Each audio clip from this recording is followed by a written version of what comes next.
la traversée des Gués, vous êtes très prudents, ça glisse. Hein, et si ça ne glisse pas, c'est pareil, parce que si vous tombez un genou contre un caillou, généralement c'est le caillou qui gagne.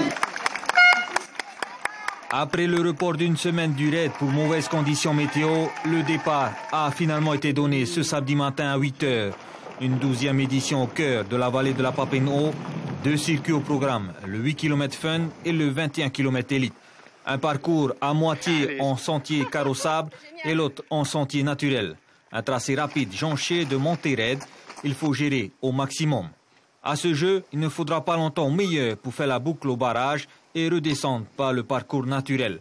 Teiva Isal, habitué à ce genre de raid, fait la différence sur la moitié de parcours. La stratégie, creuser l'écart dans le passage des Gués. On a essayé de limiter un peu la casse à l'allée.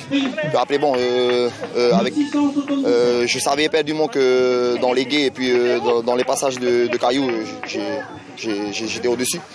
Voilà, ben, j'ai couru encore intelligemment aujourd'hui. Je suis resté derrière tout le long à l'allée.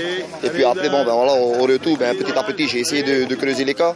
Derrière, on essaye de s'accrocher au rythme imposé avec Johan Mornay et Achille Blondel. On tente de réduire la distance avec Isal, mais la fatigue et le manque d'expérience se font sentir dans les derniers kilomètres. Quand tu as 100-150 mètres de retard, c'est tout de suite 20 secondes. Gagner 20 secondes sur 2 km avec un coureur comme Teva, je savais que je ne reviendrais pas, mais bon, je me suis fait plaisir et puis je suis très content de la 2e place.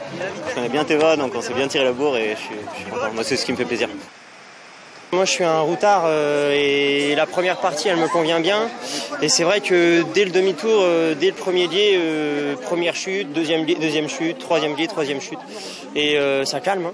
Et puis voilà, je suis un peu fragile. Il n'y a pas d'excuse. Hein. Devant, ça court vite. Pour courir vite là-dedans, il faut être costaud. Donc ça s'apprend. C'est sûr, pour revenir sur Teiva Isal, c'était mission impossible. Le sociétaire de Tefana n'a laissé aucune chance à ses poursuivants. 1 h 27 minutes et 18 secondes à l'arrivée.